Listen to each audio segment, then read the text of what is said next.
का हो कौन अनाज खाता रू? हटी रउआ तो हमरा से बात मत करी। दिन पर दिन मैं कपड़ा टाइट भर जाता।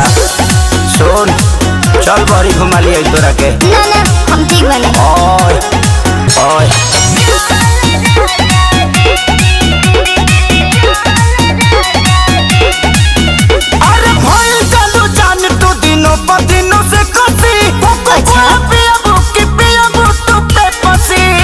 हमरा खाती गगरिए के पानी ठीक बाजी। अरे भाई चलो जान तू दिनों पर दिनों से कसी।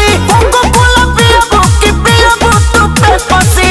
बोल तो तनी मार दो कि कहल सुनल जाला जी, सुनल जाला जी। पहले रउआ सुनी।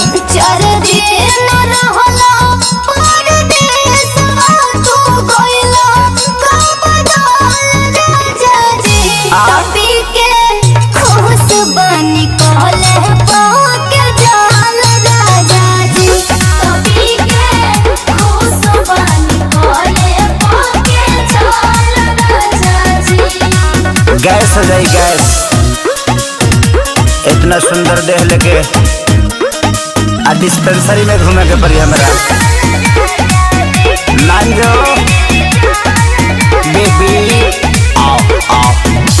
गौआ के सोच छोड़ा का बन धन सहारी। मन होई हरिया घुमा दी चल बहरी। ए सुनी ना। बोल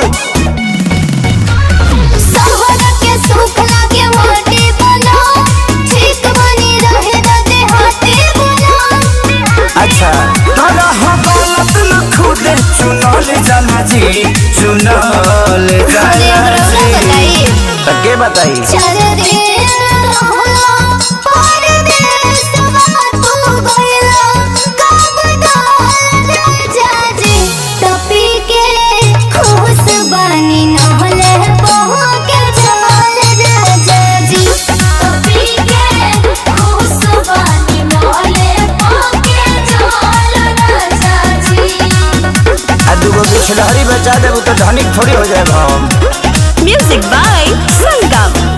आओ चल चल।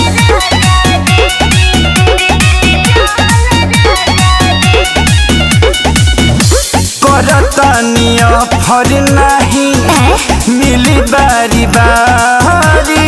अच्छा आखिरी में कहता रे दीपक खेसारी। हाँ तो हम हुआ करिए बेर कहता नहीं का होइल बड़ा काहे तू रेस राजा जी। चुप रह जब अखिलेश राजा जी। तो एक बात के न धनिया धुनल जाला जी, धुनल जाला जी। अरे हम दुना तनी के रहुआ। चार दिन रहला परदेसवा तू गइला कब डाल राजा जी। बोल बेबी बोल। तभी के खुश बनी नहले बहो के जाल राजा जी। तभी के खुश बनी नहले बहो के जाल राजा जी। बिछलहरी अटकता।